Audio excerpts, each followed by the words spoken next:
Ivan. Halo, Bu Ikna, apa Sebentar, kabar? sebentar. Gue kayaknya ada yang salah nih. Sebentar ya, coba ya. Oke, oke, udah bisa. Yes, halo Van. Apa kabar, man? Kabar baik, kabar baik. Gimana kabar? Gue juga kabar baik. Udah lama banget kita nggak ketemu ya. Udah lama banget, udah lama banget. Ya. Nah, jadi teman-teman, apa namanya? Mungkin saya kenalin dulu ya. Jadi Bro Ikna, atau panggilannya Bro Ikna, nama lengkapnya adalah Ignatius Ryan. Ya, jadi ini teman sebenarnya, teman waktu di kampus dulu.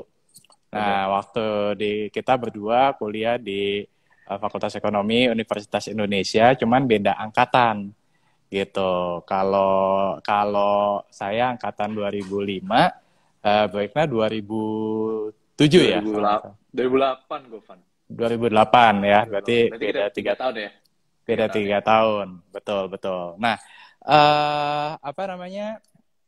Baik, nah ini juga aktif banget untuk sharing di sosial media, di Instagram, kemudian di YouTube juga, kemudian di TikTok juga ya. Nah ya. Di TikTok juga. Awalnya di TikTok justru, Van.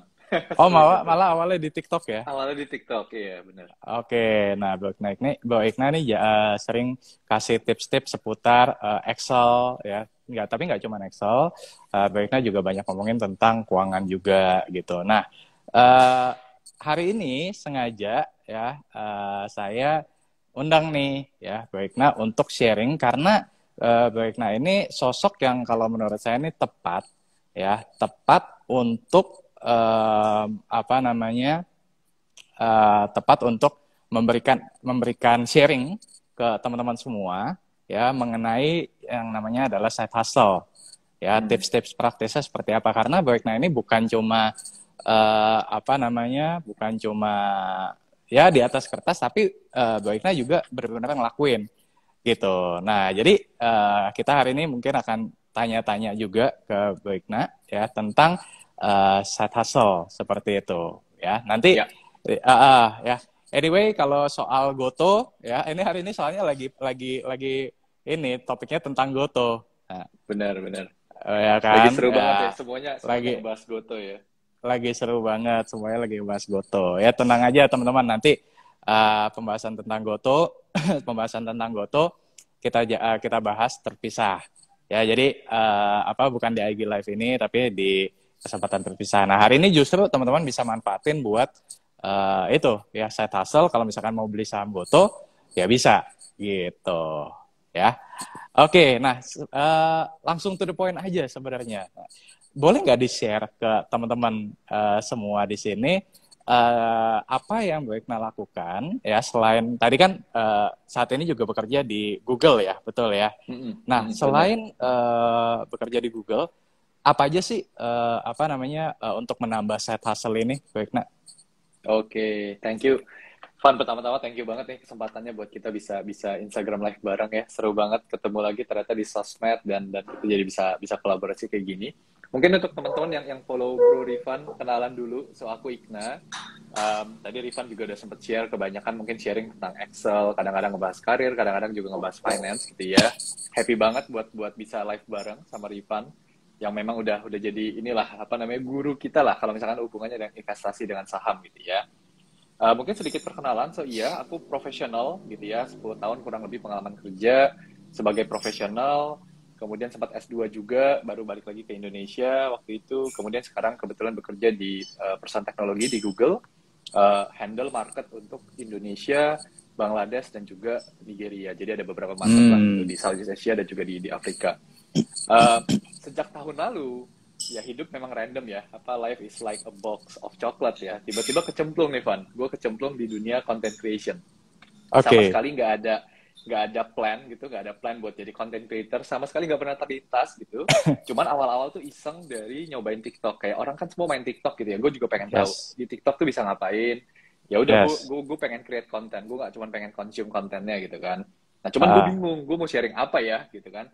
Ya udah, gue ah, pikir oke, di kerjaan gue sering pakai Excel, mungkin gue bisa share kali ya satu tips Excel, siapa tahu orang kebantu, walaupun gue nggak punya ekspektasi apapun terhadap konten yang gue buat waktu itu. Gue mm-mm. tinggalin kalau nggak salah semalam 2 malam, gue cuma bikin 2 video, tiba-tiba di TikTok tuh kan suka random ya, tiba-tiba bisa video lu viral aja masuk masuk apa for you page gitu, FYP. Ya udah, masuk kayaknya ke FYP karena banyak orang yang ternyata baru tahu tips itu. Ya udah dari situ ternyata banyak orang request tutorial, banyak orang request minta tips ini dan lain-lain. Barulah akhirnya kemudian beralih ke platform-platform yang lain. Dan kemudian mungkin karena audiens gue juga banyak kan teman-teman yang mau selesai kuliah ataupun yang baru masuk kerja pertama kali, akhirnya ya ngomongin karir, ngomongin finance. Dari situ sih Van mulainya gitu. I see. Nah, berarti awalnya itu adalah karena emang ada passion juga ya untuk sharing ya, seperti itu ya. Iya, kalau passion gue memang suka banget ngajar. Gue pernah jadi asdos, gue pernah ngajar privat akuntansi waktu kita di kampus waktu itu. Bimbel ya, bimbel SPA waktu itu ya. Jadi gue memang suka ngajar sebetulnya. Makanya ketika tiba-tiba gue out of the blue sharing itu dan ternyata banyak orang yang ngerasa kebantu, wah happy banget kalau gue bisa share sesuatu yang ternyata membantu teman-teman yang lain gitu ya. Apa namanya, which is tentang Excel waktu itu gitu. Karena gue juga mengalami ya, atau mungkin lu juga sempat mengalami, gue nggak tahu waktu pertama kali masuk ke dunia kerja, wah ternyata dunia kerja tuh tough ya, banyak banget skill-skill yang kita pikir kita udah paham waktu kuliah, ternyata nggak kepake sama sekali, malah dibutuhkan skill yang lain. Nah, salah satunya Excel waktu itu. Gue ingat pertama kali gue magang, waktu itu di P&G, di Procter & Gamble, tiba-tiba mesti nge-pivot gitu. Aduh, pivot gimana ya? Gue gak pernah bikin pivot gitu. Ya diajarin lah sama senior gue kan, sama-sama teman kerja juga. Baru kemudian gue ngerasa, oh iya pasti banyak juga nih teman-teman yang sekarang baru mau lulus atau baru kerja pertama kali itu masih kesulitan lah untuk bisa pakai Excel dan kerja dengan efektif gitu Pak. Oke. Nah pertanyaannya, why Excel? Nah kenapa waktu itu kepikiran bikin idenya tentang Excel? Oke. Jawaban jujurnya karena gue nggak bisa yang lain sih, sesuatu itu kayaknya. Jadi ya Excel ya, makanya kenapa ya yang tadi gue bilang ya udahlah gue coba bikin apa ya, gue nggak bisa Photoshop, gue nggak bisa create konten yang lain, main musik atau apa gitu ya udahlah coba Excel. Ternyata setelah gue pikir-pikir mungkin Excel jadi sesuatu yang memang menarik dan akhirnya bisa resonate ke banyak orang gitu kan. Mungkin ya sama seperti ketika kita share sesuatu tentang finance, tentang investment, kan banyak orang yang bisa relate gitu ya Pan ya. Nah itu juga yang gue rasakan sih setelah gue coba refleksi, mungkin perjalanan gue setahun terakhir yang masih sangat-sangat ya pendek lah ibaratnya gitu ya, jadi content creator. Oh ya, banyak orang butuh Excel, banyak orang memang mau nggak mau dituntut di kerjaan untuk bisa Excel, dan jadinya ada kebutuhan lah untuk kemudian belajar lebih banyak lagi gitu. Oke, nah yang gue tangkap ini dari Ikna adalah gini, mungkin message yang pengen Ikna sampaikan juga ke teman-teman, tolong koreksi kalau salah ya. Jadi sebenarnya gini teman-teman, ketika kita ingin mencari side hustle ya, mungkin kita bisa relate dulu, kita coba cari, kita coba gali sebenarnya apa ya yang kita cukup bagus gitu kali ya, yang kita kuasai, what we are good at, kasarnya seperti itu ya. Mungkin nggak harus Excel, kalau tadi kebetulan karena Ikna di pekerjaannya menuntut ya banyak menggunakan Excel ya kan, sementara di sisi lain Excel mungkin sesuatu yang buat banyak orang tuh jadi momok ya kan. Benar. Ya kan, wah gimana caranya pivot, gimana caranya VLOOKUP ya kan.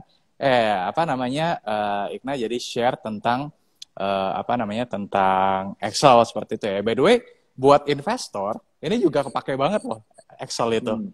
Karena bayangin ada lebih dari 700 perusahaan, gimana caranya kita mau satu-satu kita liatin laporan keuangannya, bener gak? Ya betul. Ya kan kalau misalkan kita bisa Excel, ya itu bakal ngebantu banget sih. Bakal ngebantu banget gitu. Ya. Dan mungkin sedikit nambahin Van yang tadi, kalau misalkan ini untuk teman-teman yang kepikiran kayak oke, gue mau ngelakuin side hustle gitu ya, tapi gimana caranya menentukan side hustle apa yang bisa gue lakukan. That's it. Nah, itu gimana tuh? Ya, dari gue ada beberapa hal sih. Yang paling penting pertama adalah pastinya ya lu harus create value, lu harus share, lu harus bisa ngasih value ke orang lain gitu ya. Side hustle kan intinya itu. Lu bisa melakukan sesuatu yang kemudian orang lain mau bayar sebetulnya. Nah, jadi lu mesti tentukan dulu kayak yang tadi lu bilang kan, kayak apa nih yang lu bisa lo lakukan, apa skill lo ya, apa yang lu tertarik buat belajar lebih jauh. Nah, itu lu identifikasi dulu tuh. Itu poin yang pertama. Poin yang kedua adalah lu mesti tahu juga orang lain tuh butuhnya apa gitu ya. Misalkan contoh lu jago banget bikin apa ya, bikin hal random deh gitu ya, kayak lu the best in the world on doing that, tapi nggak ada orang yang butuh, man. Ya Hmm. nggak akan ada yang mau beli, atau nggak akan ada yang mau bayar lu gitu untuk ngelakuin itu gitu kan. Nah, Hmm. jadi temukan apa yang berguna juga untuk orang lain, dan yang terakhir yang paling penting kalau hubungannya dengan side hustle yang lo expect bisa kemudian datengin income adalah kira-kira apa yang orang lain juga happy buat bayar gitu. Itu Hmm. bisa dalam bentuknya produk ya, bisa dalam bentuknya jasa mungkin, atau bisa bentuknya dalam knowledge atau pengetahuan gitu. Kelas Hmm. mungkin, atau sesi seminar ya kan, atau sesi apa namanya workshop misalkan. Jadi tiga Hmm. hal itu sih. Lu bisanya apa, orang lain butuhnya apa, dan orang lain berani bayar buat apa gitu. Oke, apa tadi mungkin ada yang ketinggalan? Lu bisanya apa? Itu yang pertama Yes. ya. Yang Mm-mm. kedua tadi apa? Yang kedua adalah orang lain butuhnya apa. Orang lain butuhnya apa? Itu harus di-match-in Mm-mm. dulu. Jangan sampai kita bisa apa tapi orang lain nggak butuh gitu ya. Exactly. Kemudian Dan yang yang ketiga, ketiga, nah ini sweet spotnya ya, kalau untuk ngelakuin side hustle adalah lu harus bisa menemukan apa yang kemudian orang lain juga berani bayar. Karena bisa jadi dia butuh, tapi ketika dia mesti mengeluarkan uang, dia nggak mau keluarin uang gitu. Karena menurut dia mungkin ini bukan priority, ini bukan sesuatu yang kenapa gue mesti spend uang di situ gitu kan. Nah jadi hmm, lebih ke situ sih. Dan kemudian ya kita bisa tarik mundur lah. Kenapa sih orang mau bayar ya kan? Orang kan mau bayar sebenarnya cuma karena tiga hal. hmm, Dia bisa dapat uang lebih banyak, dia bisa hemat waktu, yang kedua, atau dia bisa dapat sesuatu yang lebih nyaman, lebih convenient, ya kan. Nah, hmm, kalau yang lu hmm. lakukan bisa bantuin orang ke salah satu atau bahkan beberapa di antaranya, wah lu dapat tuh sweet Hmm. spotnya, Van, gitu. Oke, nah kalau buat teman-teman di sini mungkin yang tadi kan ada 3 hal ya, masih bingung nih, gue bisanya Hmm. apa ya? Nah itu ada Hmm. tips-tips lebih praktikal lagi nggak buat ngegali gitu? Gue bisanya apa ya dan apa yang bisa gue share gitu Hmm. sebagai ini? Ya, ya. Yang pertama adalah lu bisa refleksi sendiri menurut gua. Mungkin ya memang nggak langsung kelihatan atau ketahuan gitu ya. Kayak misalkan contoh setahun lalu mungkin sebelum gua create konten soal Excel, gua nggak ngerasa gua bisa Excel, Pak. Kayak gua cuma punya basic bare minimum knowledge aja untuk gua bisa running Excel di kerjaan dan lain-lain. Hmm. Ternyata ketika gua buat konten, oh banyak ya orang-orang yang ternyata belum tahu. So Hmm. gue take things for granted gitu ya, maksudnya kayak ngerasa semua orang tahu anyway, jadi gue nggak pede juga buat share itu. So Hmm. identifikasi sendiri itu yang pertama. Yang Hmm. kedua mungkin lu bisa tanya orang juga, kayak ya keluarga mungkin atau teman dekat lu yang lu bisa mintain feedback kayak, oh gue pengen ngelakuin side hustle, lu ada kepikiran nggak ya kira-kira apa yang gue bisa mungkin share ke orang lain gitu. Siapa tahu ada hal-hal yang mereka bisa identifikasi tapi lu nggak sadar gitu ya. Nah, yang Hmm. ketiga, yang menurut gue juga praktikal adalah sebetulnya kita tuh pasti bisa sesuatu ya yang orang lain mungkin nggak sepaham kita. Cara Hmm. paling simpelnya adalah lu bandingkan aja diri lu sekarang, apa yang lu tahu sekarang dengan apa yang lu Hmm. nggak tahu setahun lalu, Van. Hmm. Menurut gue Hmm. gitu ya. Karena Hmm. dari situ lu jadi tahu, oh ternyata dalam setahun terakhir gue belajar nih contoh untuk gimana caranya note taking, gimana caranya mencatat dengan efektif ya misalkan. Karena Hmm. gue Hmm. nontonin YouTube atau gue follow siapa dan lain-lain, Hmm. itu mungkin sesuatu yang bisa lu share. Kayak gimana sih caranya note taking yang efektif, mencatat yang efektif, atau sih gimana caranya mencatat dengan terstruktur misalkan. Itu salah satu practical tip yang bisa gue share sih. Oke, oke, oke. Ya, jadi refleksi dulu. Kalau misalkan kita juga belum ketemu, kita bisa tanya ke orang, ya. Dan mungkin ada orang-orang terdekat yang mungkin lebih mengenal kita daripada kita sendiri juga mungkin ya.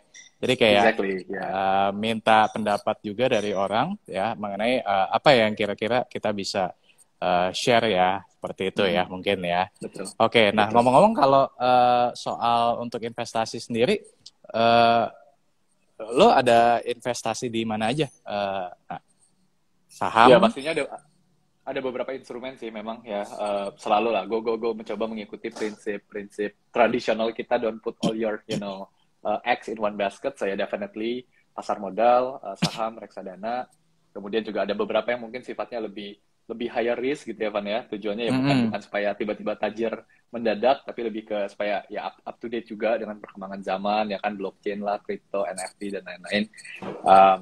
So ya, gue pengen belajar soal itu, dan juga ada beberapa yang sifatnya mungkin lebih risk free atau lebih low risk lah ya. Maksudnya ya gue bagi-bagi sesuai dengan porsi tujuannya mau ngapain nih gitu. I see, I see, I see. Nah, kalau buat ngebagi apa namanya, ngebagi income, ya, ngebagi Hmm. income, kemudian untuk diinvestasikan, lo ada tips-tips tertentu nggak? Oke, mungkin mungkin pertama adalah banyak banget sih sebetulnya prinsip-prinsip atau apa ya, framework mungkin ya gitu ya, kayak budget allocation yang baik itu seperti apa. Mungkin salah satu favorit gue ini kalau nggak salah pertama kali itu di share sama Elizabeth Warren, ini senator Mhm. di US, dia Hmm. punya punya budgeting rule namanya 50 30 20 ya, 50 30 Hmm. 20 gitu. Hmm. Hmm. Maksudnya apa? Mungkin untuk teman-teman yang baru pertama kali dengar, 50% maksudnya gini. Jadi misalkan teman-teman punya income berapa, berapapun ya income-nya gitu ya. Hmm. 50%-nya itu ditaruh di atau di spend untuk sesuatu yang sifatnya itu needs atau Hmm. kebutuhan. Misalkan Hmm. contoh kayak lu butuh makan ya kan, kayak lu butuh Hmm. bayar listrik mungkin kalau lu udah punya rumah sendiri atau lu mesti beli pulsa itu kan needs gitu. Hmm. So Hmm. 50% buat needs, 30% buat yang sifatnya wants ya. Wants ini Hmm. sesuatu yang ya lu pengen enjoying life lah, lu pengen pengen spend on something yang bikin lu happy gitu. Hmm. Mungkin beli baju, mungkin beli gadget gitu ya, atau Hmm. mungkin jalan-jalan atau healing kalau kata anak sekarang ya kan. Dan yang terakhir 20% ini yang kemudian hubungannya dengan saving atau investment. Nah, itu menurut Oke. gue budget allocation yang cukup bijak gitu ya. Nah, cuman dalam penerapannya ya pastinya nanti disesuaikan lah dengan teman-teman situasi teman-teman sendiri. Karena kan nggak mungkin bisa kita samaratakan ya. Setiap orang nggak start dari nol, punya garis start yang beda-beda pastinya. Kemudian yang kedua, setiap orang juga punya situasi yang beda-beda, mesti nanggung orang tua atau nanggung adik atau kakak. Tapi kalau misalkan dari sisi gue sendiri, prinsip gue adalah kita bisa pakai prinsip apapun, tapi kalau gue pengen yang gue simpen, yang gue save atau gue invest buat masa depan gitu ya, buat gue pakai mungkin IKNA 5 tahun lagi atau IKNA 10 tahun lagi itu, kalau bisa selalu lebih besar dari apa yang gue spend gitu loh, Van. Untuk gue Hmm. makan, untuk gue jalan-jalan dan lain-lain. Jadi kayak gue pengen bisa spend lebih banyak buat gue di masa depan sebetulnya. Prinsip gue I seperti itu see. sih. I see. Itu sebenarnya resonate banget ya dengan apa kalau kita balik lagi ke dasar dari investasi itu sebenarnya pengertiannya apa sih? Ya kan investasi itu kan Hmm. sebenarnya kita membeli waktu di masa depan, benar kan ya? Jadi Exactly. dengan kita invest itu kan sebenarnya mungkin kita mengorbankan sebagian kesenangan di hari ini, ya Hmm. kan, untuk membeli waktu di masa yang akan datang. Jadi supaya kita di waktu 5 tahun lagi seperti yang tadi kata Ikna bilang, ya itu bisa menikmati kesenangan yang mungkin jauh lebih dibandingkan dengan saat ini, seperti itu ya. Benar-benar. By the way, kalau dari lu sendiri gimana, Pan? Ada yang bisa di-share juga nggak untuk teman-teman yang juga pengen tahu kalau seorang Rifan Kurniawan tuh budget allocation-nya seperti apa gitu? Gue sebenarnya agak-agak agak keluar dari agak keluar dari pakem sebenarnya, Hmm. Igna. Jadi gini, uh, mungkin kan waktu itu tahu ya di kampus kan ada buka satu sekuritas kan ya. Igna Iya, pasti iya, tahu lah iya. ya. Kita kan satu alma Benar, mater benar. ya. Nah Exactly. dari situ tuh kebetulan waktu itu pas masih kuliah memang puji Tuhannya adalah ketemu circle yang pas gitu loh. Circle yang memang Oh, dari usia 20-an tuh udah ngomongin masa depan gitu loh. Ya kan mungkin kan investasi nggak, saham gitu ya. yes gitu. Jadi kayak mau nggak mau tuh kayak kedorong gitu loh. Wah ini teman-teman circle nih udah ngomongin tentang masa depan, ngomonginnya udah tentang saham, ya kan, ngomonginnya tentang compound return segala macam. Jadi mau nggak mau keikutan juga gitu kan. Nah jadi sebenarnya waktu pertama kali misalkan waktu itu mulai kerja, gue nggak jujur ya nggak ngeplot harus sekian persen. Tapi Hmm. yang di otak gini, begitu misalkan dapat gaji, ya kan, gue memaksakan diri. Nah, ya pokoknya bulan ini harus invest misalkan berapa 5 juta misalkan. Udah Hmm. sisanya berapa? Ya sisanya berapa?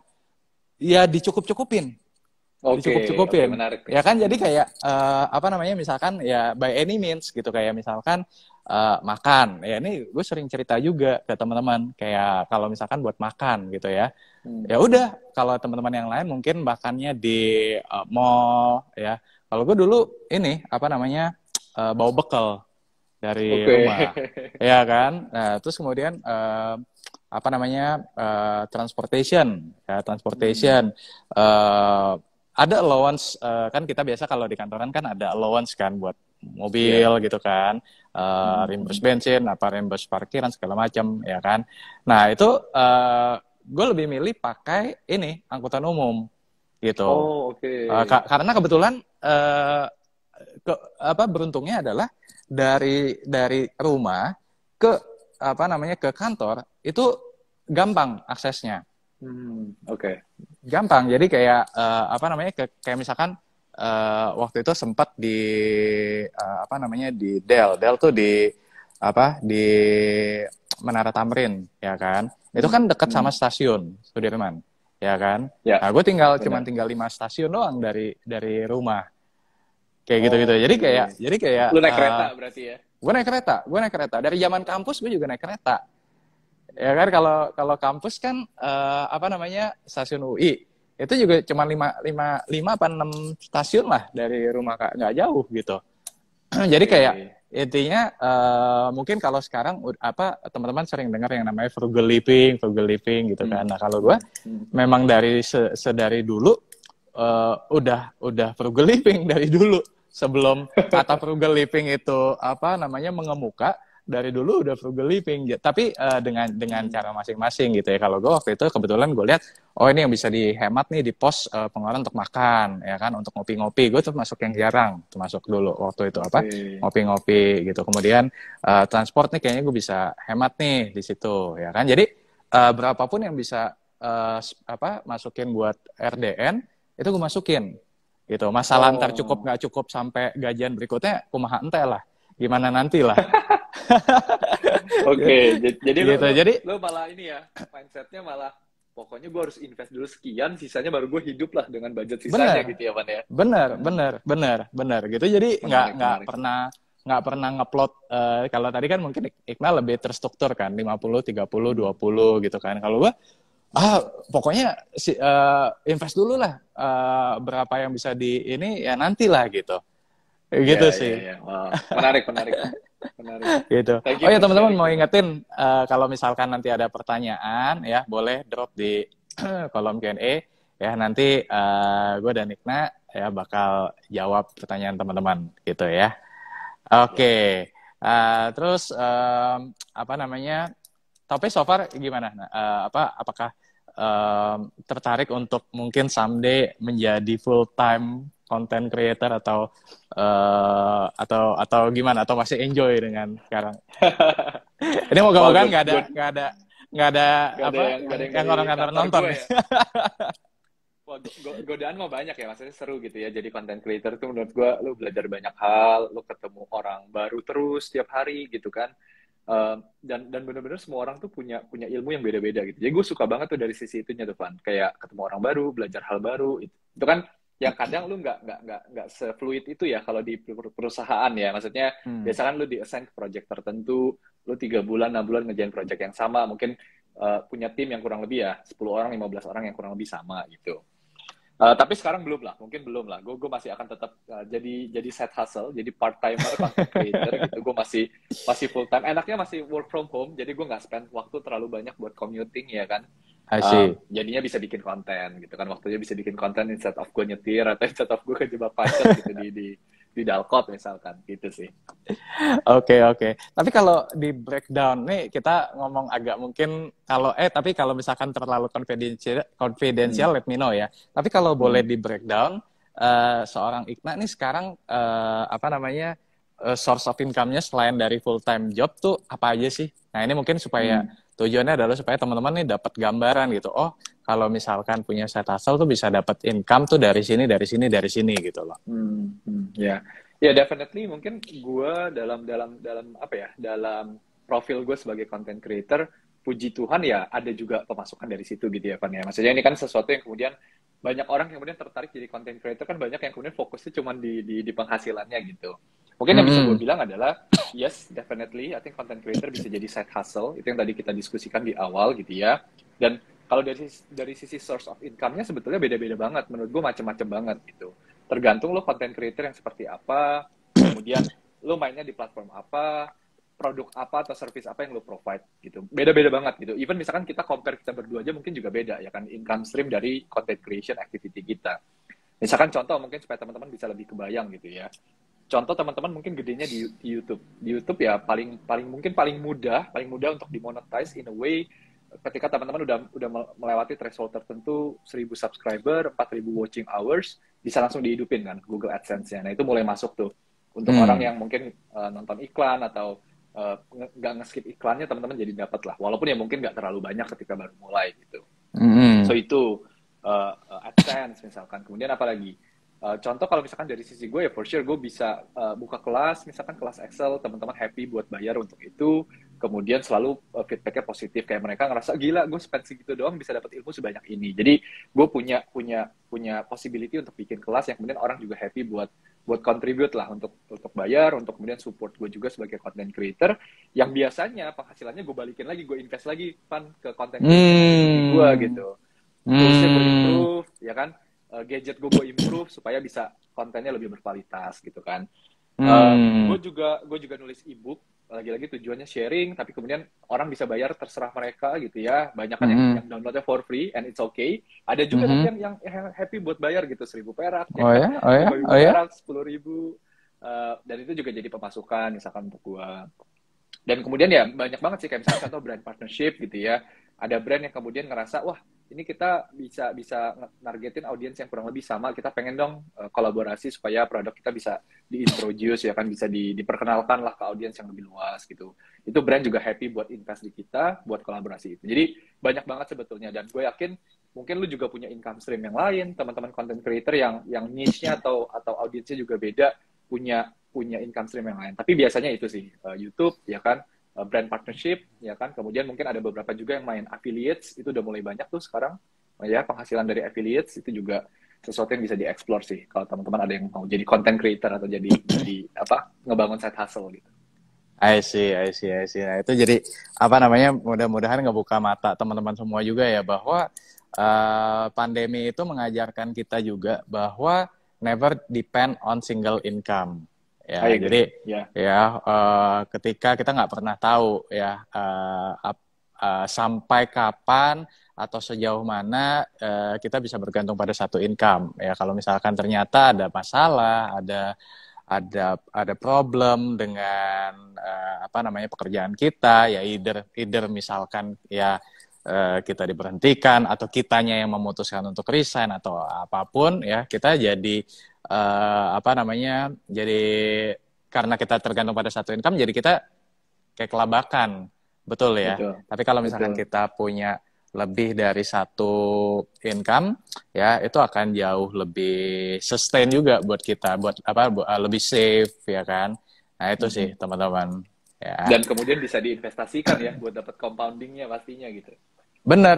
Apalagi gini, ini mungkin kalau di followersnya Rifan Kurniawan itu lebih banyak apa namanya tipikal yang investasi jangka panjang, ketimbang yang trading jangka pendek ya.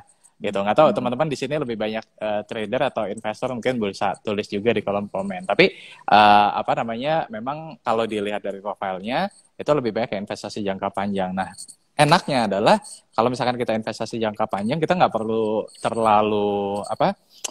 terlalu khawatir dengan pergerakan harga saham harian gitu. Kayak kemarin misalkan perang Rusia dan Ukraina ya kan, harga saham mungkin ada berapa hari gitu kan turun ya kan. Kalau investasi jangka panjang kan kita ya lihatnya adalah long term, kita kan lihatnya jangka panjang. Ya kan, ya udah kalau misalkan emang turun tapi secara fundamental nggak berubah, ya itu kesempatan untuk beli gitu kan. Jadi kayak nggak perlu khawatir dengan pergerakan harga saham harian. Mungkin agak beda ya dengan mungkin teman-teman yang trading, jadi butuh effort lebih untuk memperhatikan momentum seperti itu. Ya, nah ini sebenarnya cocok banget kalau misalkan teman-teman juga mau fokus dengan pekerjaan full time-nya, mau fokus untuk bangun side hustle untuk memperbesar active income-nya. Nah, itu sangat bisa dilakukan ya, investasi jangka panjang sambil perbesar active income dari full time job, sambil cari side hustle gitu. Ya, ya, menarik. Dan serunya tuh value investor tuh kalau kalau ngelihat saham atau market lagi merah, banyak yang excited ya kan justru ya. Wah, Bener, nyerap bener. lagi gitu ya. Benar, benar, benar. Ya, apa namanya? Ya itu tadi ya dengan adanya side hustle ya, ya kita ibaratnya teman-teman jadi punya banyak peluru gitu. Ya kita nggak pernah tahu nih misalkan apa namanya ada saham-saham incaran yang sekarang lagi turun, tapi as long as kinerja fundamentalnya masih oke ya, kinerja emang bagus, fundamentalnya ada, bukan perusahaan kosong ya, maksudnya bukan Hmm, bukan perusahaan rugi, bukan perusahaan hype yang lagi turun, itu beda cerita ya. Tapi ya, ya. lebih ke emang perusahaan yang kita tahu ini perusahaan bagus ya, bukan barang jelek, emang barang berbobot ya. Nah dengan side hustle tadi ya kita bisa apa terus apa namanya memperbaiki posisi atau menambah jumlah saham dan sebagainya Hmm, seperti itu menarik, menarik. ya. Nah ini mungkin ada pertanyaan nih, baik. Nah ini sekaligus kita sambil lihat-lihat ada beberapa pertanyaan dulu Mm-mm. ya. Coba. Boleh, boleh. Nah ini ada dari Jennifer.Kenny. Mm-mm. Ini ada pertanyaan, mau tanya dong kok dulu langsung terjun fokus ke saham atau sambilan kerja sekuler. Oh, sebagai pemula untuk yang mau fokus ke saham ada saran nggak? Nah ini mungkin ntar kita jawab berdua kali ya. Nah ya, mungkin Boleh, boleh. gue coba jawab duluan ya. Jadi Mm-mm. apa namanya dulu ketika kan kalau saya dulu mulai dari kerja juga ya. Jadi 2008 lulus ya langsung kerja sampai kurang lebih tahun 2016 memutuskan untuk full time investasi gitu. Nah, jadi awal-awal ya itu pasti nggak bisa fokus 100% ya karena apa namanya ya pasti ada tanggung jawab di dalam pekerjaan ya kan yang harus kita selesaikan pastinya. Nah cuma kalau kalau kalau gue nyiasatinnya adalah gini, kita tahu jam kerja kita jam berapa. Contoh misalkan jam kerja adalah jam 9 sampai jam 5. Nah sementara di sisi lain emang interest di saham tuh gede banget dari dulu.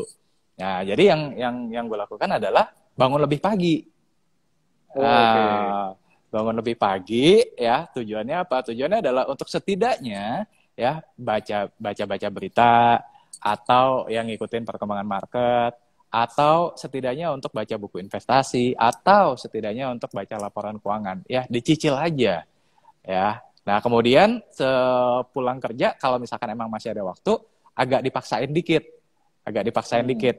Nah, kebetulan apa namanya di kantor-kantor dulu di kantor yang gue kerja nggak terlalu banyak lembur oke. gitu. Jadi jam 5 ya jam 6 ya udah bisa pulang lah, jam 7 nyampe rumah, istirahat bentar. Ya udah spend waktu 1 jam, 2 jam ya untuk apa namanya baca laporan keuangan lagi dan itu a little piece of information yang dikompon setiap hari. Ah, kata kuncinya Hmm, itu, a little piece information yang dikompon setiap hari. Bayangin, dulu belum ada YouTube. hmm, dulu udah ada YouTube tapi belum banyak informasi tentang saham dari YouTube ya. Belum ya. ada IG Live kayak gini. Ya, belum Hmm, hmm. ada apa namanya kelas-kelas ada tapi nggak terlalu banyak buku apalagi gitu. Jadi apa namanya strugglingnya pasti jauh lebih sulit dulu. Kalau sekarang kan Oke. udah jauh lebih gampang kan. Nah, jadi Da- tinggal kitanya mau atau enggak aja. hmm. Itu mungkin waktu zaman-zaman itu juga belum banyak aplikasi kayak Van ya. Mungkin masih pakai website ya buat buat beli sahamnya ya. Bener nggak? Boro-boro website yang ada dulu waktu awal-awal tuh ini, nah telepon ke brokernya, ya kan. Jadi Oh kalau gitu. misalkan kita Itu kita kuliah tahun nih berapa tuh Van? tahun 2008, ya 2008, Oh, 2009, oke. 2010 juga belum ada. Jadi kayak misalkan nih Belum ada ya. kita kelar kuliah, selesai kuliah ada istirahat, ya udah kita telepon, halo mau beli dong saham Astra ya 1 lot atau 2 lot atau 3 lot kayak gitu aja. Oke, Gitu. oke, Ya oke. kalau sekarang kan Iya. tinggal ini aja kan buka aplikasi, buy, selesai gitu kan. Mm-mm. Nah, kalau Ikna gimana, Nak? Gue waktu itu pertama kali mulai, seingat gue 2011 tuh Van.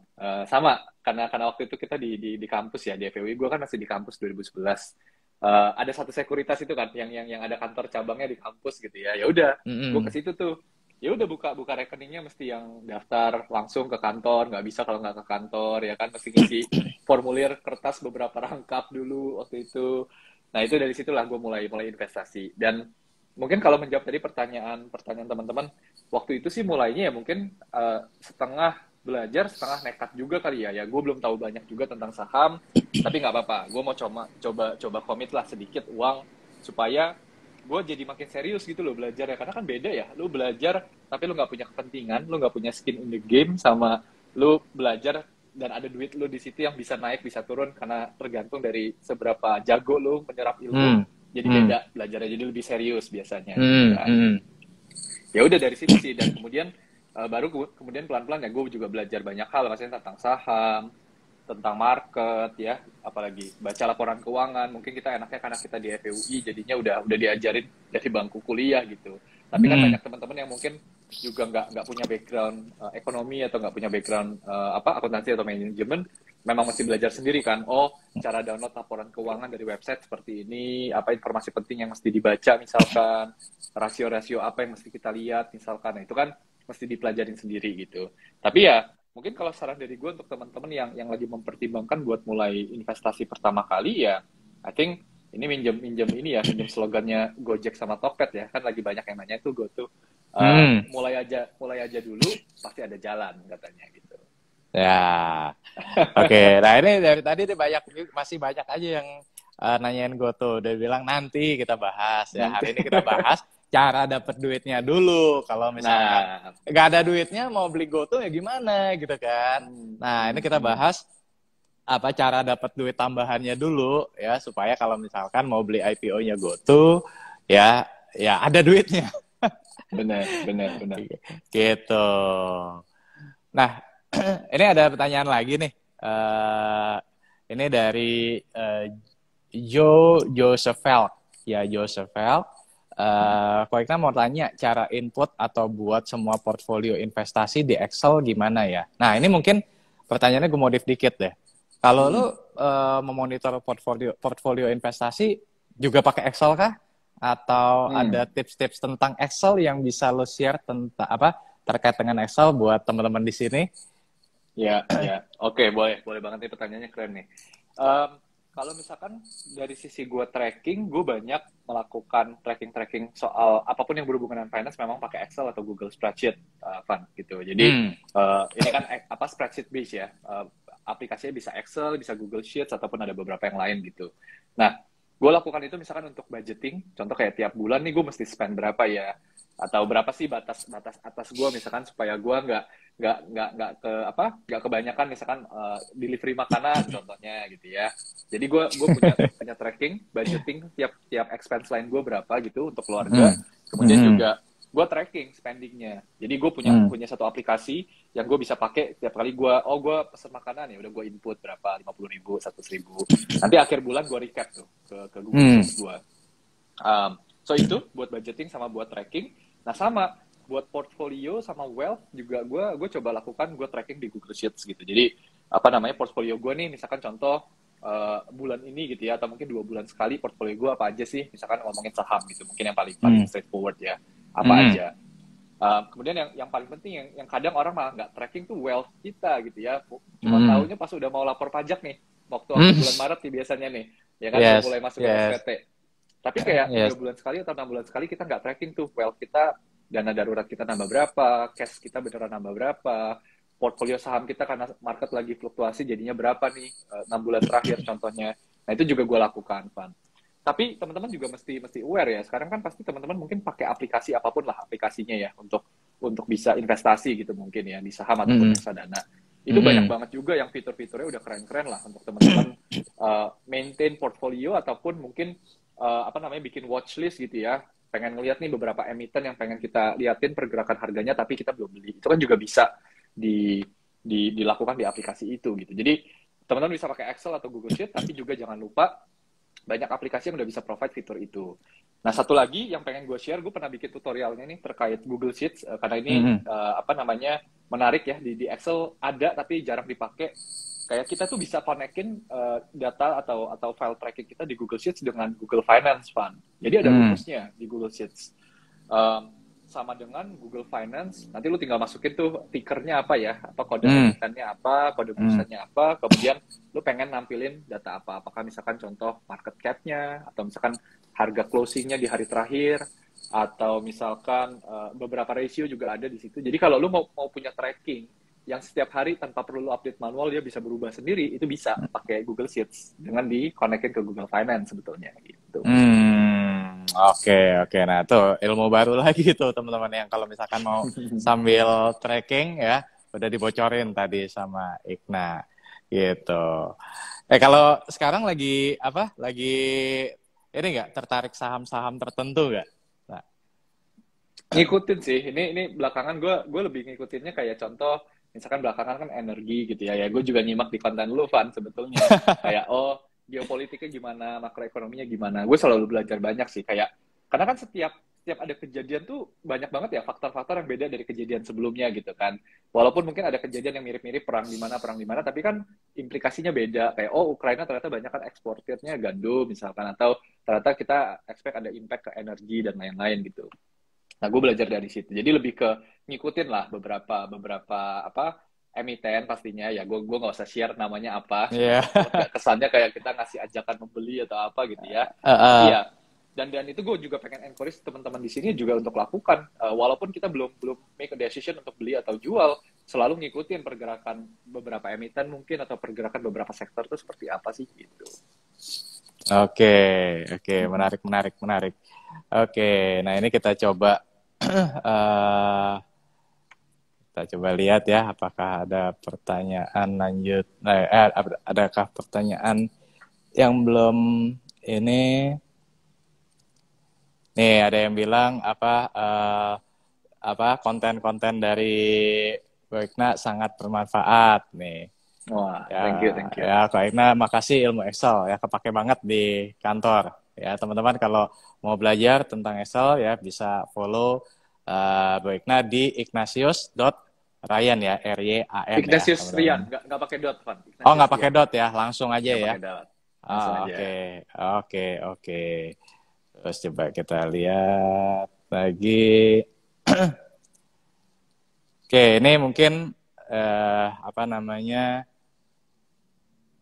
Ini banyak kan, ini nih nanyanya tentang Goto. Goto ya. Oke, ya Goto nanti kita Tungguin bahas ya. Rifan tuh.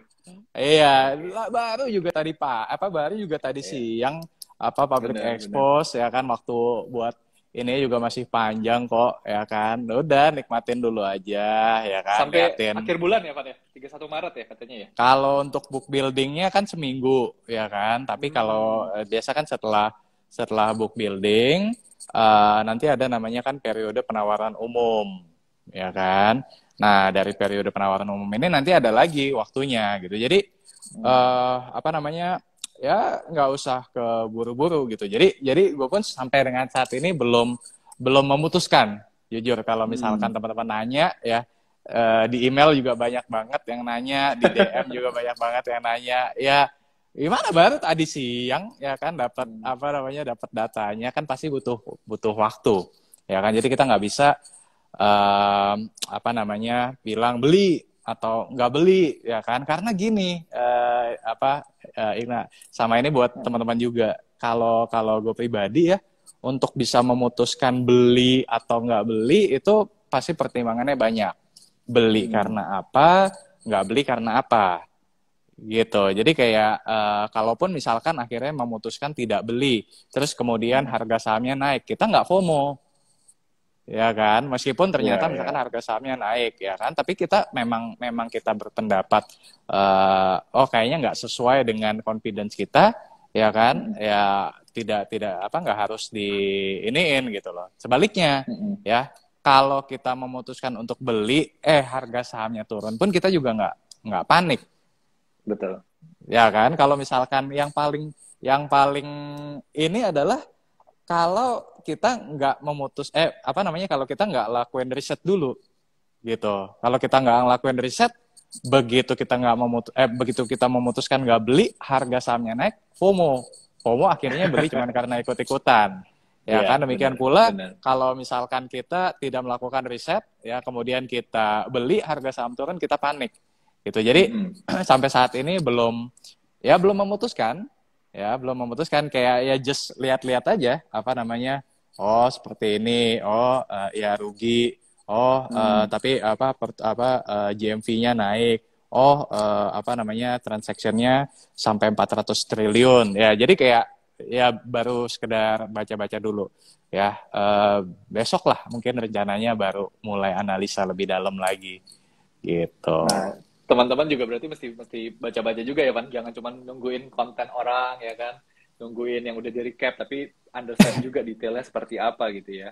Benar, benar, benar. Jadi ya ini mungkin juga nggak tahu, mungkin karena mikirnya ini IG Live untuk Goto ya, nggak ya, balik lagi ya, bukan ini kebetulan aja apa namanya, hari ini public expose. Tapi ini apa namanya, udah janjian dari Ikna udah dari bulan lalu ya, nah ya.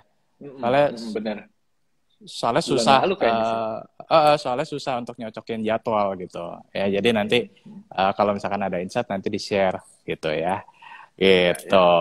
iya. Van, gue juga ada beberapa pertanyaan nih. Tadi kan kita Yuk, yuk, ngomongin boleh, side boleh. hustle, ya. Kemudian juga tadi kita udah bahas investasi. Nah, pertanyaan gue kalau kita gabungkan ya side hustle sama investasi, menurut lu sendiri dan lu pasti lebih lebih lebih tahu gitu. Bisa nggak sih sebetulnya orang tuh bikin side hustle justru dari instrumen investasi yang dia punya, Van? Menurut lu gimana, Van? Kalau kalau gini, kalau teman-teman trading ya, itu sebenarnya bisa ya jadi apa namanya, jadi penghasilan tambahan. Kayak contoh, dulu gue awal banget apa namanya, di saham itu juga menjadikan saham sebagai side hustle sebenarnya, ya Oke. kan? Karena gini, kayak contoh misalkan kayak untuk kuliah lah, nggak usah jauh-jauh, mulai dari kuliah gitu kan, lumayan dapat profit, kemudian dipakai buat bayar uang semesteran, Oke. ya kan? Sesimpel itu dulu, ya kan? Terus kemudian apa namanya, masuk ke kerja ya, awal ya apa namanya, active income-nya pasti masih lebih besar ya dibandingkan dengan return-nya, ya kan? Tapi dari situ sebenarnya udah mulai ada lebih dari satu stream of income kan, selain dari Hmm. apa namanya, selain dari mana namanya, selain dari pekerjaan full time ya, dari trading juga. Karena kan dulu dari tahun 2008 sampai 2010 itu lebih banyak trading, ya Oh kan? iya ya, gue baca di buku lu ya. Awalnya justru lu trading ya, Van, waktu itu ya awalnya ya. Awalnya trading, karena kan zaman Hmm. dulu mah jarang yang ngomongin tentang fundamental, mah jarang. Nah, gue juga pengen belajar aja bingung gitu kan, ini belajar Hmm. dari Hmm. mana gitu kan. Jadi ya mau nggak Hmm. mau ya trading, memang awalnya trading gitu kan. Nah, sampai pada satu titik memutuskan ya, karena sempat jatuh juga di pasar saham, ngerasa kayaknya nggak cocok nih.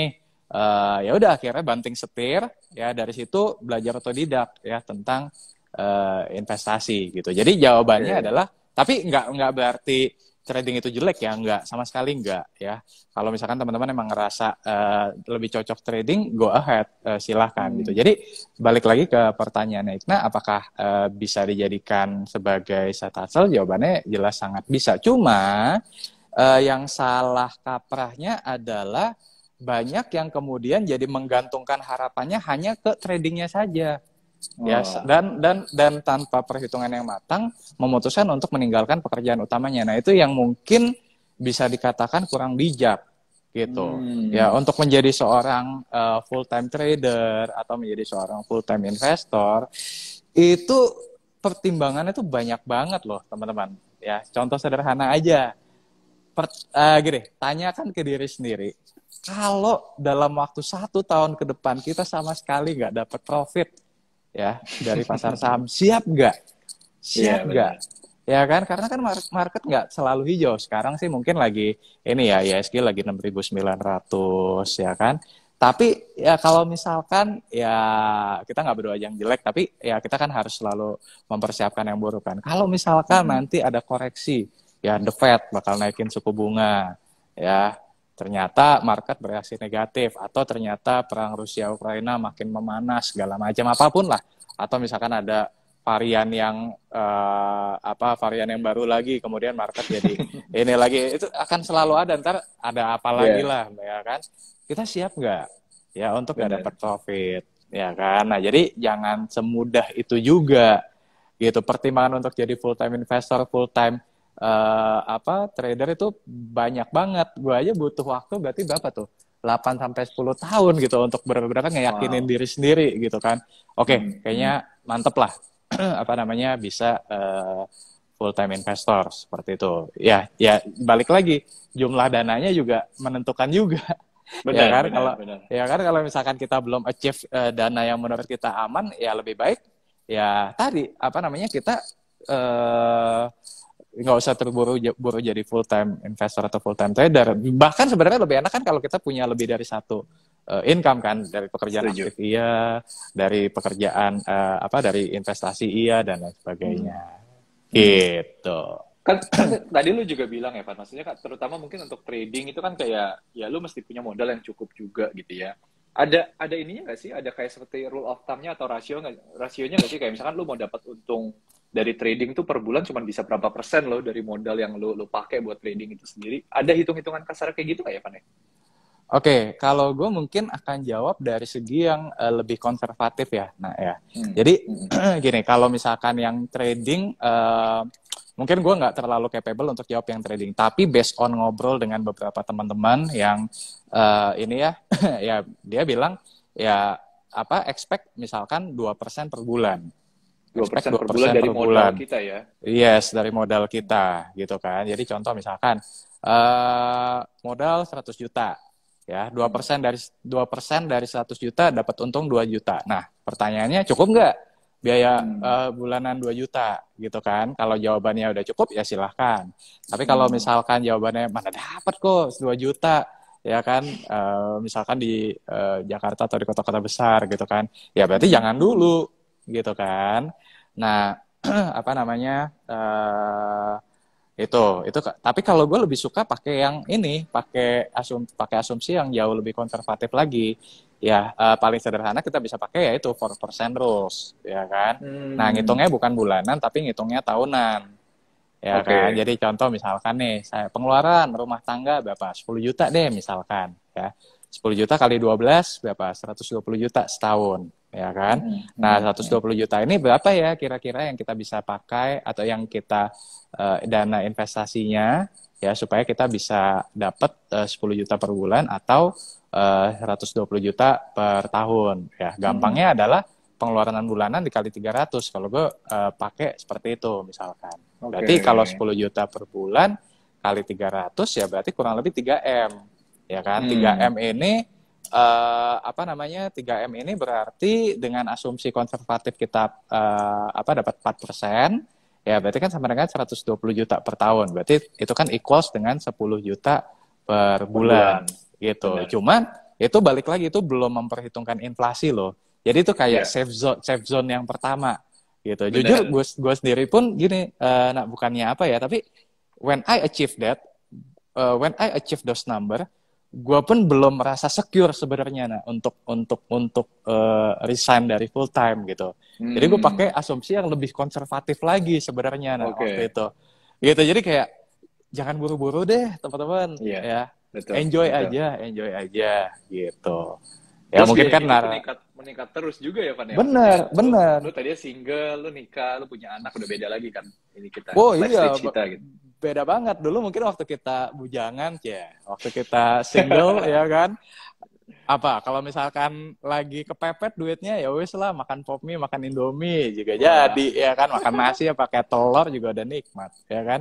Tapi Mm-mm, kalau mm-mm. misalkan udah punya istri, ya kan, udah punya anak, ya kita udah punya family, ya kan. Betul, Mikir, betul. mikir bukan 2 kali lagi, ya kan, mikir udah 5 kali, 10 kali, ya iya masa anak istri kita dikasih makan nasi telur doang gitu kan, gitu. Pasti kan pengen yang lebih lah. Hmm, hmm. Benar, benar, benar. Oke, so berarti lu tadi day trading, kemudian lu jadi sekarang lebih ke value investing ya, Van ya. Maksudnya lebih ngeliatin fundamentalnya dan lain-lain. Nah, dari But, sisi lu investasinya sendiri, jadinya gimana, Van? Lebih banyak kayak ya udah nih, wah, ini pas lagi ketemu barang yang oke, emiten yang oke, lu langsung lamsam tuh masukin banyak atau lu rutin? Kayak lu dollar cost averaging aja tiap bulan, abis misalkan tiap tanggal 1 misalkan atau tanggal berapa lu masukin terus tuh rutin berapa gitu. Lu lebih biasanya lebih melakukan yang mana, Pan? Kalau gue sebenarnya gini, kalau gue kan ada beberapa rekening ya, nah ya. Jadi ada rekening yang untuk gue sebutnya itu adalah core stock. Core stock itu jadi uh, portfolio yang uh, isinya adalah saham-saham big caps ya, saham-saham yang blue chip yang well known lah ya. Tapi nggak semua, yang tetap yang selected juga, yang emang prospeknya masih bagus segala macam. Nah tapi itu untuk core stock ini gue memang pakai DCA kalau untuk yang core stock, ya kan? Yang core stock Nah, ya, oke. yang core stock betul. Terus gue ada juga, jadi core stock ini gue pakai untuk ya itu tadi apa namanya, untuk dana pensiun atau juga untuk apa namanya, someday kalau misalkan gue meninggalkan dunia ini bisa diwariskan seperti itu, ya kan. Kemudian ada juga gue bikin ini, apa namanya, rekening untuk anak Oh, oke, gitu. yeah, gue sempat lihat YouTube videonya nih, kalau nggak salah ada ya Pan waktu itu ya. Iya, iya. Jadi itu dari apa namanya, YouTube untuk rekening untuk anak itu gue biasakan dari kecil gitu. Karena gue berpikir gini, nak, aduh, dulu kalau gue kenal saham dari usia yang lebih muda aja, aduh enak banget ya. Gue mulai kenal saham usia 20 gitu kan. Ya, Nah ya. itu apa namanya, sekarang anak gue usia 4 tahun gitu kan. Mungkin belum ngerti lah ya sekarang ya. Tapi setidaknya kita udah ngumpulin lah buat bekal dia nanti. Ya kan, nanti when she grows up dan dia udah udah understand ya kan. Mungkin ya nanti kita kasih tahu belakangan, tapi juga bukan artinya kita jadi memanjakan dia gitu ya. Tapi lebih ke arah kita sebagai orang tua kan pasti ada panggilan pengen anak juga secure, bukan cuma kitanya doang ya kan, tapi kan anak juga. Yeah. Nah, yang ketiga ini adalah portfolio value stock. Nah, kalau dikomposisikan memang masih jauh lebih besar, itu adalah pastinya yang value stock, karena kan ini memang sesuai dengan apa yang gue percayai dari tahun 2010 sampai 2022 ini, udah lebih dari 1 dekade. Nah, kalau yang value stock ini itu memang nggak DCA ya, tapi lebih ke menunggu momentum, gitu. Jadi kayak misalkan ada kalanya belum ada saham yang menarik untuk kita masuk, ya udah kita pegang cash, ya kan. Tapi kayak beda ceritanya kayak waktu misalkan 2020 lalu deh, yang paling jelas lah ya, ketika market lagi drop ya kan. Nah itu udah pasti belanja dalam jumlah atau dalam porsi yang jauh lebih besar gitu. Jadi kayak lebih nunggu momentum sih sebenarnya kalau untuk yang value stock ini. Jadi agak beda strateginya antara yang core stock untuk anak dan untuk value stock. Nah di sini juga teman-teman sesuaikan juga dengan masing-masing. Ya kan, kalau misalkan ada nih yang emang udah terpanggil buat bikin akun untuk anak, ya DCA mungkin akan lebih disarankan lah gitu. Tapi kalau misalkan mau fokus dulu untuk ke portfolio yang value stock, mungkin nggak terlalu bisa DCA ya, karena tadi tuh ya kan, kita cari momentum nih ya. Oh saham ini menarik nih valuasinya ya, udah kita belanja dalam jumlah yang lebih besar. Tapi kalau misalkan harga sahamnya naik atau ya udah kita mungkin agak ngerem dulu gitu. Oke. Menarik ya, kombinasi ya berarti ya Van ya, ada yang kombinasi dollar cost averaging, ada yang lump sum, ada yang nunggu momentum juga ya berarti ya. benar. Jadi nggak harus selalu saat itu punya duit, saat itu beli, nggak harus. Jadi ya jadi cash di RDN-nya aja dulu. Oke. Wah, ini gue juga mesti praktekin ya berarti. Kayaknya banyak yang mesti gue rombak dikit kalau gitu. Nanti kita sharing-sharing lagi lah. Nah. Siap. Aduh, oke. Nah ini nggak kerasa udah jam 8 nih, teman-teman. Udah sejam mungkin ya? Cepet banget udah ya? sejam ya, nggak berasa ya. Oke, ini mungkin kalau dari Ikna ada closing statement atau tips-tips atau message mungkin buat teman-teman yang ikut lagi live hari ini, mungkin boleh? Boleh. Ada beberapa mungkin. Pertama adalah karena kita tadi juga ngomongin side hustle, kalau teman-teman punya sesuatu yang teman-teman bisa coba, apa namanya, jual ya, dalam tanda kutip, maksudnya coba lakukan, siapa tahu bisa menghasilkan income. Aku beneran encourage untuk teman-teman coba gitu ya. Nggak usah terlalu takut kayak, aduh, gimana nih kalau ternyata nggak ada yang beli, atau misalkan nggak ada yang apa tertarik dan lain-lain, coba dulu aja gitu. Kadang kalau kita konsisten pasti nanti akan ada jalannya gitu. Jadi cobain aja. Dan kedua ya moga-moga nanti kalau udah dapat ketemu nih kesempatan side hustle-nya dan kemudian udah mulai dapat income ya tinggal baiknya dibuat apa gitu kan. Hopefully bisa buat investasi karena memang serunya investasi itu kan duit kita berkembang terus ya. Maksudnya hopefully lah in the long term, dan banyak teman-teman yang follow Rifan juga pasti percaya sama fundamental value investing. So ini hopefully in the long term bakal terus growing gitu. Jadi kayak bikin kita lebih dekat lah sama yang kata orang-orang kan sekarang namanya financial freedom ya, kebebasan finansial gitu. Jadi aku encourage banget cobain bikin side hustle, cobain diversify nggak cuma portfolio tapi juga income stream. Karena once teman-teman udah ngelakuin itu dapat banyak freedom, dapat banyak flexibility yang jadi bisa belajar banyak hal baru, nyobain hal ini itu ya kan. Kalau portfolio bergerak turun dikit nggak kenapa-napa gitu sih mungkin. Dan yang terakhir ya mungkin thank you banget Pan kesempatannya buat kita ngobrol-ngobrol bareng di IG Live ini. Nanti kapan-kapan mungkin kita bisa ngobrolin topik yang lain lagi ya. Betul, betul. Ya, pastinya nanti kita atur waktu lagi ya buat ngobrolin topik lainnya lagi. Nah, mungkin gue sedikit juga mungkin mau kasih closing statement juga lah ke teman-teman untuk IG Live hari ini ya. Gini, gue ngelihat di market kita itu ya jumlah investor bertambah, tapi literasinya belum mengikuti. Nah, itu kalau dari sisi investasinya. Nah, jadi teman-teman di sini saya kalau tadi Igna encourage untuk teman-teman perbanyak stream of income-nya ya, bukan cuma bergantung dari satu income tapi juga dari beberapa income. Kalau saya lebih encourage-nya adalah perdalam literasi investasinya gitu. Jadi maksudnya gimana, Pak Rifan? Maksudnya adalah ketika kita mau beli saham ya, kalau bisa kita doing research ya. Doing research itu nggak sebentar, teman-teman. Ya, ini mungkin banyak yang kita hidup di generasi yang serba instan, jadi kayak pengennya yang instan-instan ya. Nothing instan lah ya, nothing instan gitu. Jadi kayak tadi saya ketika dulu masih bekerja, apakah kemudian tahu saham ini fundamentalnya gimana, saham itu fundamentalnya gimana? Apakah itu bisa dikejar dalam semalam? Tentu saja nggak bisa. Ya, butuh waktu tahunan ya, bertahun-tahun, bahkan sampai sekarang pun jumlah emiten makin banyak ya, tantangannya buat upgrade ilmu juga makin banyak lagi gitu. Kayak hari ini ya Goto public expose ya kan, itu juga bagian dari challenge gitu. Ini abis live ini mungkin akan lanjut lagi baca-baca tentang public expose-nya Goto ya kan. Baru kemudian besok ngerangkai untuk analisa yang lebih dalam. Nah, dan itu nggak bisa instan gitu, teman-teman. Ya, jadi perdalam literasinya ya. Skill-nya apa aja ya? Kalau tadi relate juga ke skill yang Bro Igna punya tuh, Excel ya. Saya juga pakai banyak banget Excel, pakai banyak banget ya kan untuk menentukan apakah saham ini murah atau saham ini mahal, apakah saham ini fundamentalnya bagus, apakah tidak, ya kan itu kepake banget Excel. Ya jadi hard skill dan soft skill-nya di-upgrade ya. Hard skill-nya misalkan kayak Excel, baca laporan keuangan, ya kan, baca prospektusnya, ya baca annual report atau public expose, yaitu hard skill-nya. Soft skill-nya apa?